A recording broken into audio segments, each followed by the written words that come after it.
Hello, today we're going to talk about RV maintenance, but not maintenance for the chassis, the engine, or the coach, but maintenance for the driver and passenger.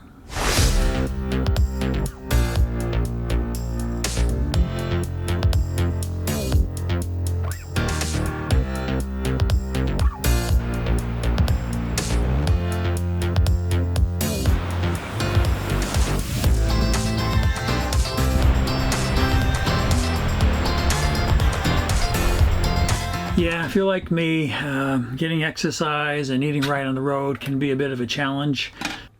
When I hit the road, I just want to drive as long and as far as I can go one day and just kind of like conquer the road.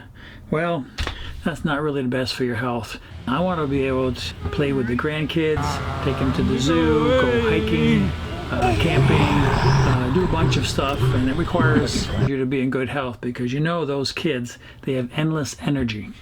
And speaking of energy, when I wasn't exercising, it seemed like I was always tired and didn't want to do anything. Once you start your exercising, your body kind of gets revved up and you're able to do a lot more. But now at 67, I can't do that stuff anymore. Running's good, but I think walking's even better. Walking's one of the best things you can do, so get your hat out and get walking. Once you get where you can walk for half an hour, you might want to think about getting an e-bike. It's a great change of pace and let the motor do the work for you. But it's just great to be outside and seeing the sights, and the e-bike will take you a lot further than you can walk. I love mine and I use it all the time.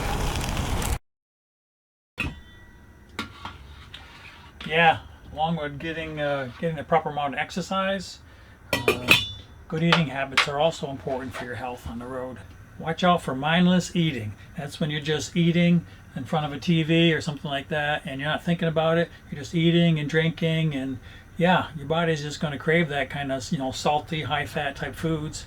That's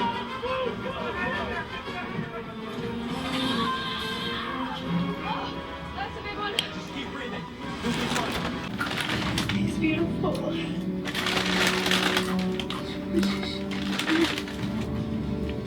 80% of weight loss is going to be in what you eat, and 20% is exercise. When I exercise, I get hungry and I usually will overeat. I mean, if I'm out either walking or running, I'll burn about 100 calories per mile.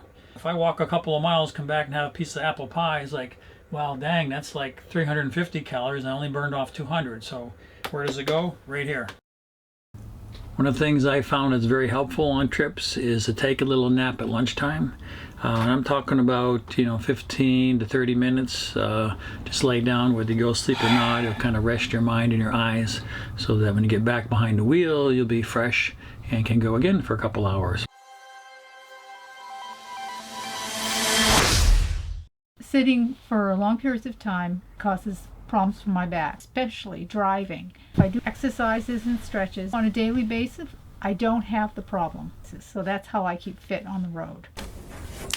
Along with your exercise and good eating habits, you also need a good night's sleep. Most people require 5 to 7 hours of sleep. I try to get 7, but as we all know, on the road, it can be really hard with all the noise and commotion that goes on in the campgrounds and the rest areas and whatever. Sometimes we stop at Walmart and that can be kind of busy and noisy too. There are many good reasons why you need a good night's sleep. While you sleep, your short-term memories are converted into long-term memories. You get recharge energy-wise, helps your blood pressure. It makes all those hormones that you need for day-to-day life. If you do want to see some more specific things about exercising in an RV or on the road, the Fit RV has quite a few exercises and programs on that, so they're a good resource to go to too. I don't go quite as extreme as they do, but then again, they're a bit younger. Anyway, this is Grandpa Ron, and I'll see you on the road. We're going to go in the washing machine, okay? All right, here we go. Whoosh, whoosh, whoosh. Dryer now. And now we need to fold up the clothes. Fold them like this and like that. Okay, clothes are all folded, Grandma. Okay. Oh, wait a minute. Nice part back. Let me fold them the other way. Fold this way, and then this goes over here, and then, okay. I'll fold it up. Oh, no. I can't believe it.